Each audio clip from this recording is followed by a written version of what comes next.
Let me ask you a hard question. Are you building a business, or did you just create a job that pays more and stresses you out more? There was a season in my career where revenue was growing. We were hitting bigger numbers, more sales, more employees, more moving parts. From the outside, it looked like success. But my freedom didn't grow.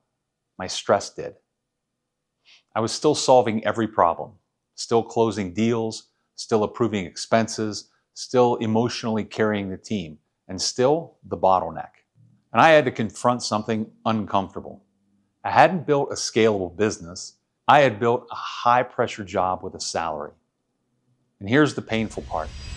It wasn't because I wasn't working hard enough. It wasn't because we weren't growing. It was because I was out of balance. I was too much servant. Now, don't misunderstand me. Empathy matters. Caring about your team matters. Wanting people to win matters. But I had confused empathy with control. I believed that leadership meant carrying everything. That if something went wrong, it was my job to fix it. That if someone was struggling, it was my job to absorb the pressure.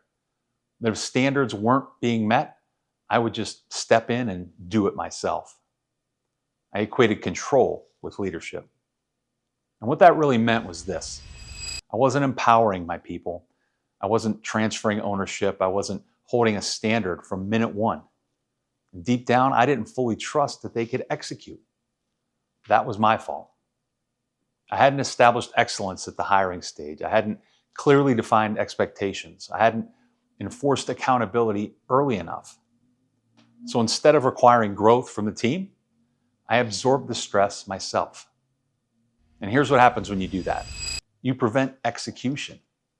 Because when everything funnels through you, nothing can scale. When every decision needs your blessing, you become the delay. When every emotional burden sits on your shoulders, you suffocate. I thought I was protecting the team. In reality, I was limiting them.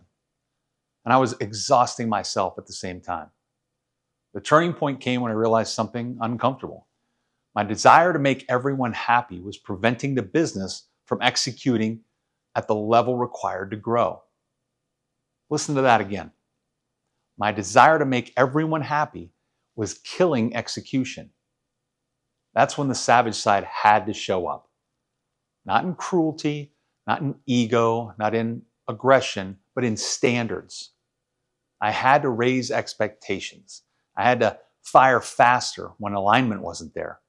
I had to set clearer deliverables. I had to require ownership instead of rescuing people. I had to stop absorbing stress. I had to start transferring responsibility. And you know what happened?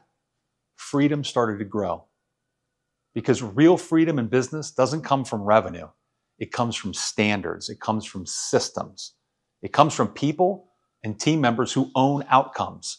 And it comes from clarity. The servant in you must care deeply, but the savage in you must protect the future. If you lean too far into servant leadership without execution, you build a culture of dependency. If you lean too far into savage leadership without empathy, you'll build a culture of fear. But when you balance both, you build a business that can grow without suffocating you. So if your revenue is climbing, but your stress is climbing faster, if you can't step away without everything wobbling, if you feel like the smartest, hardest working person in every room, you might not be building a scalable business. You might just be building a more intense job. And the fix, it's not more hustle. It's better balance. Raise standards, set expectations, hire slow, fire fast, transfer ownership, trust, but verify. Because leadership isn't about control, it's about clarity. And freedom in business, it's not a byproduct of revenue, it's a byproduct of execution. And execution requires both the heart of a servant and the discipline of a savage. Now here's my challenge to you. Take an honest inventory this week. Where are you absorbing stress that should be owned by someone else? Where are you protecting comfort instead of enforcing standards? Where are you confusing kindness with leadership? Fix one of those things, just one. Have the hard conversation, raise the expectation, transfer one responsibility, and watch what happens. If this resonates with you, follow along. Share it with another business owner who needs to hear it.